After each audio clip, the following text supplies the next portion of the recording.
देव महाअसी இறைவனானவன் வல்லமை மிக்கவன். வேதங்களிலேயே மிகவும் புனிதமானது ரிக்வேதம். ரிக்வேதத்தில் சொல்லப்பட்டிருக்கிறது, புத்தகம் 1 வேதவரி 164 மந்திரம் 46 एकम सत विप्र बहुधा विधान्ते, உண்மை ஒன்றே, இறைவன் ஒருவனே, ஞானிகள் அவனை பல பெயர்கள் கொண்டு அழைக்கிறார்கள். இதே செய்தி, இறைவன் ஒருவனே, ஞானிகள் அவனை பல பெயர் கொண்டு அழைக்கிறார்கள் என்பது மறுபடியும் சொல்லப்படுகிறது. ரிக்வேதம் புத்தகம் 10 வேதவரி 114 மந்திரம் 5. மேலும் ரிக்வேதத்தில் மட்டும் புத்தகம் 2 வேதவரி 1 எல்லாம் வல்ல இறைவனுக்கு 33ற்கும் குறைவில்லாத பெயர்கள் சூட்டப்பட்டுள்ளது. ரிக்வேதத்தில் ஒரு இடத்தில் கூறப்படுகிறது, புத்தகம் 2 வேதவரி 1 மந்திரம் 3 பிரம்மா எனப்படுகிறது. பிரம்மா என்றால் படைப்பாளன் என்று பொருள். அதை அரபியில் மொழிபெயர்த்தால் ஹாலிக் என்று பொருள். முஸ்லிம்களான எங்களுக்கு இறைவனை காலிக் என்று சொல்வதில் எந்த ஒரு பிரச்சனையும் இல்லை. படைப்பாளன் என்றும் சொல்லலாம். ஆனால் யாராவது எல்லாம் வல்ல இறைவன் படைப்பாளன் என்று சொன்னால், அவருக்கு 4 தலைகளும் ஒவ்வொரு தலையிலும் கிரீடம் இருக்கிறது என்று சொன்னால் நாங்கள் அதை ஏற்றுக்கொள்ள முடியாது. மேலும் இது ஸ்வேதாஸ்வதர் உபனிஷதத்திற்கு எதிரானது. அத்தியாயம் 4 வசனம் 19 சொல்கிறது, நான் தஸ்திபதி மகாஸ்தி, அவருக்கு நிகராக ஒன்றும் இல்லை.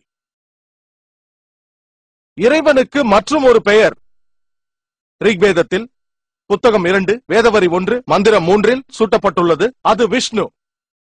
விஷ்ணு என்றால் காப்பாற்றுபவன், உணவு வழங்குபவன். அதை அரபியில் மொழிபெயர்த்தால் ரப் என்று சொல்வார்கள். முஸ்லிம்களான எங்களுக்கு இறைவனை ரப் என்று அழைத்தால் எந்த பிரச்சனையும் இல்லை. உணவு வழங்குபவன், காப்பாற்றுபவன் விஷ்ணு.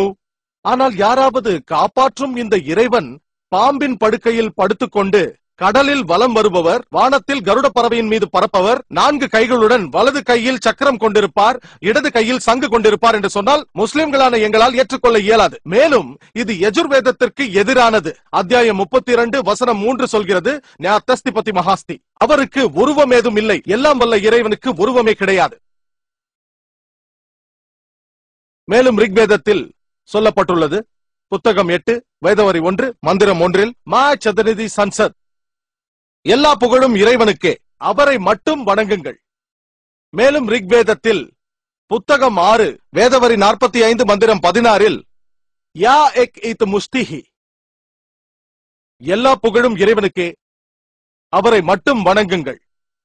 இந்து மதத்தின் பிரம்மசூத்ராவில் சொல்லப்பட்டுள்ளது, ஏக்கம் பிரஹம் தியூத்த நாஸ்தே நஹனா நாஸ்தே கிஞ்சன், பகவான் ஏக் ஹி ஹை, தூசரா நஹி ஹை, நஹி ஹை நஹி ஹை ஜரா பி நஹி ஹை. இறைவன் ஒருவன் தான், இரண்டாவது இல்லை. இரண்டாவது இல்லை, இருக்க முடியாது, இல்லவே இல்லை.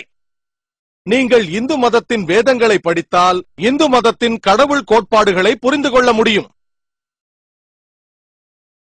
இப்பொழுது நாம் இஸ்லாத்தின் கடவுள் கோட்பாடு என்னவென்பதை அறிவோம். இஸ்லாத்தின் கடவுள் கோட்பாட்டை பற்றி ஒரு முஸ்லிமிடம் கேட்டால் அவர் திரு குரானின் சூரா இக்லாஸ் மூலமாக எளிதாக பதில் சொல்லுவார். அத்தியாயம் 112 வசனங்கள் 1 4 சொல்கிறது, குல் வு அல்லாஹு அஹத், சொல்லுங்கள் அல்லாஹ் ஒருவன்தான். அல்லாஹ் ஹுசமத், அல்லாஹ் எவரிடத்திலும் தேவையற்றவன். லம் யலித் வலம் யுலத், அவன் யாரையும் பெறவும் இல்லை, பெறப்படவும் இல்லை. வலம் யகுல் லஹு குஃபுவன் அஹத், அவனுக்கு நிகராக எவரும் இல்லை. திரு குரானில் இறைவனை பற்றி கொடுக்கப்பட்டிருக்கும் 4 வரி விளக்கம் இதுதான். யாராவது தன்னை கடவுள் என்று சொல்லிக் கொண்டால், இந்த 4 வரி விளக்கம் அவருக்கு பொருந்தினால், முஸ்லிம்களான எங்களுக்கு அவரை கடவுள் என்று ஏற்றுக்கொள்வதில் பிரச்சனை ஏதும் இல்லை. இந்து வேதங்களிலும் கடவுளை பற்றி இதுதான் சொல்லப்பட்டிருக்கிறது. அதே 4 வரி விளக்கம்.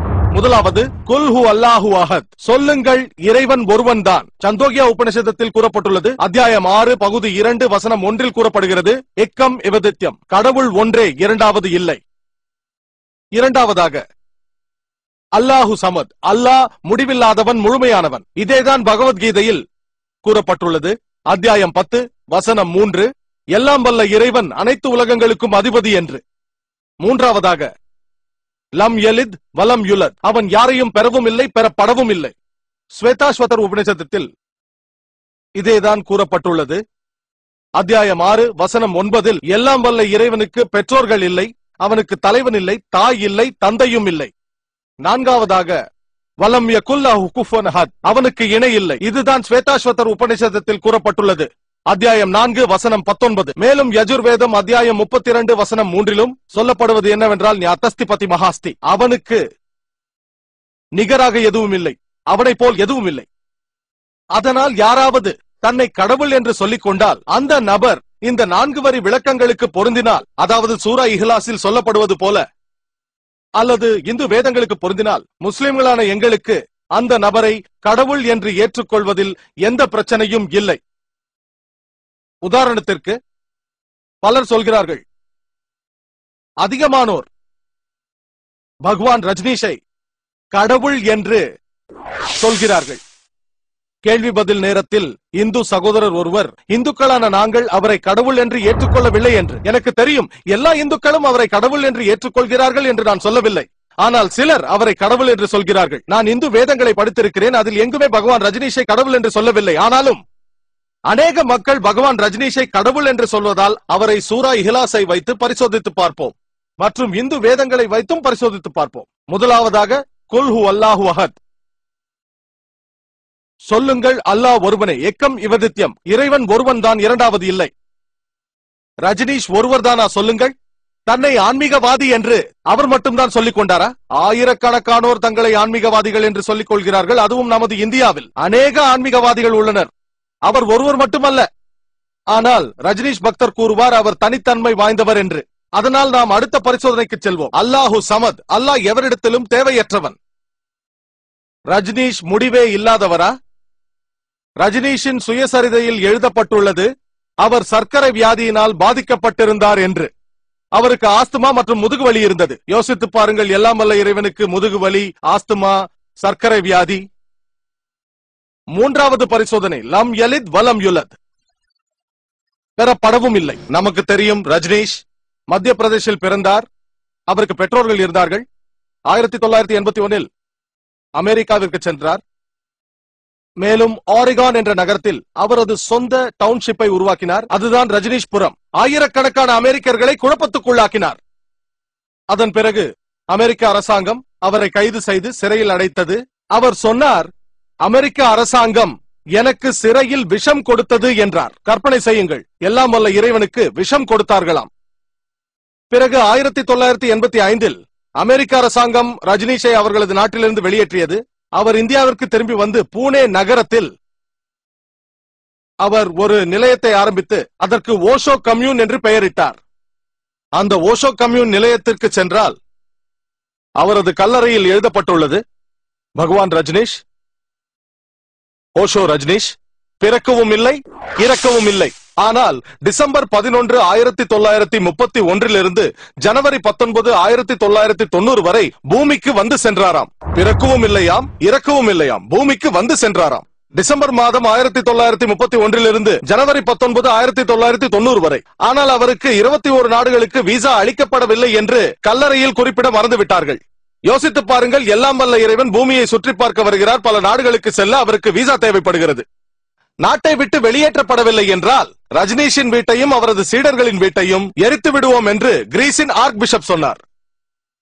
கடைசி பரிசோதனை, வலம் யகுல் லஹு குஃபுவன் அஹத், அவனை போன்று எதுவும் இல்லை. இது கடினமான பரிசோதனை. உண்மையான எல்லாம் வல்ல இறைவனை தவிர யாராலும் தேர்ச்சி பெற முடியாது. நீங்கள் இறைவனை ஏதேனும் ஒரு பொருளோடு ஒப்பிடும் பொழுது அது இறைவன் இல்லை என்று ஆகிவிடுகிறது. நம் எல்லோருக்கும் தெரியும், ரஜினிஷ் வெள்ளை தாடி வைத்திருந்தார். சாதாரண மனிதர்களைப் போல 2 கைகள், ஒரு மூக்கு, ஒரு வாய், 2 கண்களோடு இருந்தார்.